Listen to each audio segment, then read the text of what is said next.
All right, the next question is, and this is for all three candidates, what do you think the city of Riverside will be looking like in 20 years from now? What kind of water solutions will be in place? What kind of transportation changes? What answers to population problems could there be? And we will start with Mr. Smith.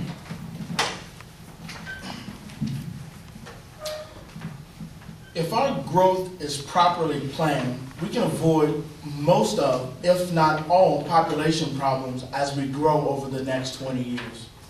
Currently, roughly 80% of our water is used to keep our lawns green. If elected, I plan to aggressively pursue changes to the ways we keep our grass green.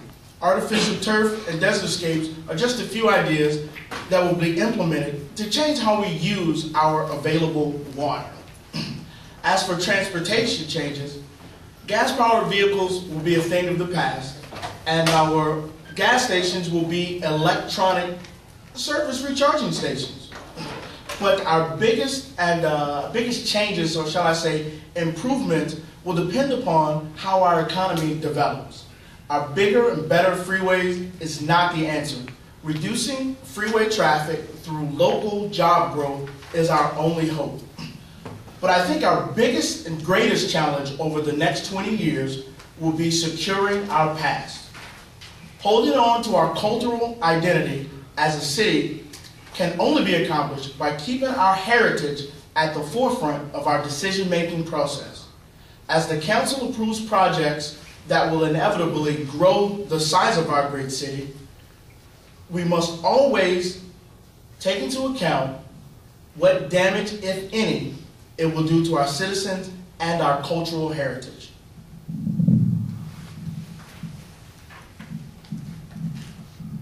Thank you, Mr. Rassa. What do you think the city of Riverside will look in 20 years from now? I wish I could look into the crystal ball, and if it was a reliable source, I would tell you. However, I'm not clairvoyant, but I will project, based on past statistics and growth, that Riverside is going to expand and boom because of the relatively reasonable price of real estate, and it's a good area. It's centrally located. You don't have the high expenses to buy property as you do in the beach areas and near the deserts and mountains. So I see nothing but a population increase in this area.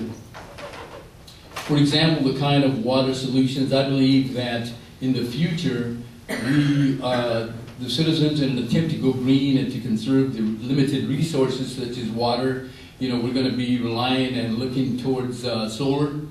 I believe that the city of Riverside is also actively providing discounts for solar energy. In addition, the water that we do have, we're going to have, it would be wise to recycle it. For example, presently we are watering our lawns with drinking water, and I believe that it would be a good conservation measure to have recycled water to water the lawn and plants, because they don't, they're not like humans, so their structure is a little bit different. And I think we need to be cognizant of that. As far as transportation, something that I've always thought was a good idea, but it has not picked up here and has never caught on, is the monorail system.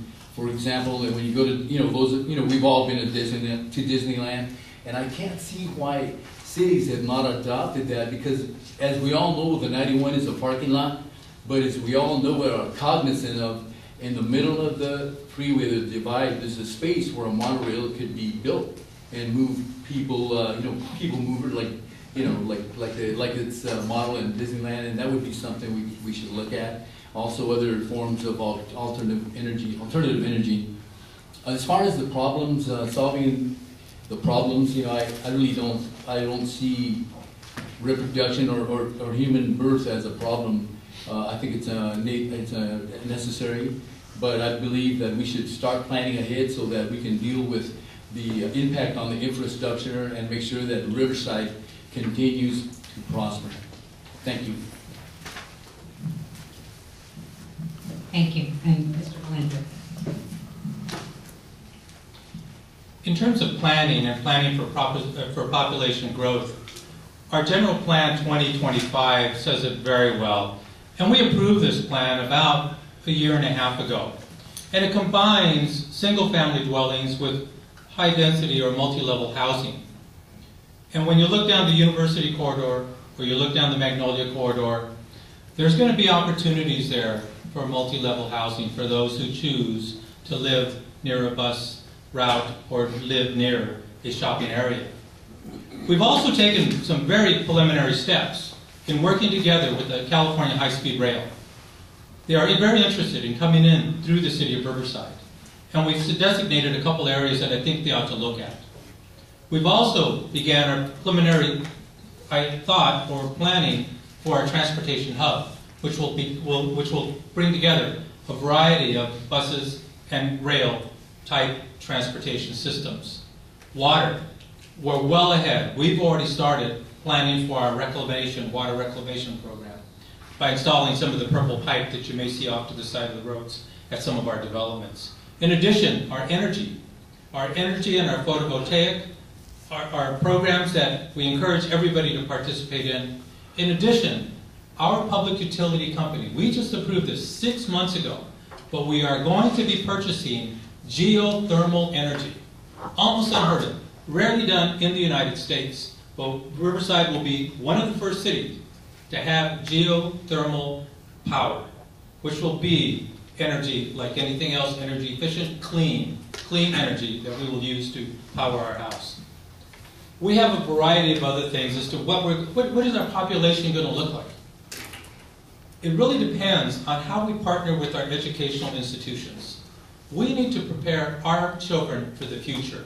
Some of the things that we're doing now with some of the college students is that they are writing RTA. We provided, in partnership with RTA and the AQMD, free bus transportation for every UCR student, every RCC student, and every Cal Baptist student.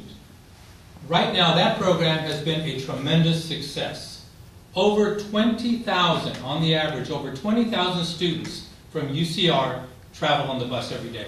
Over 70,000 Riverside Community College students travel on the bus. This is a perfect way to introduce these students to the bus and hopefully continue that into their working career. Thank you.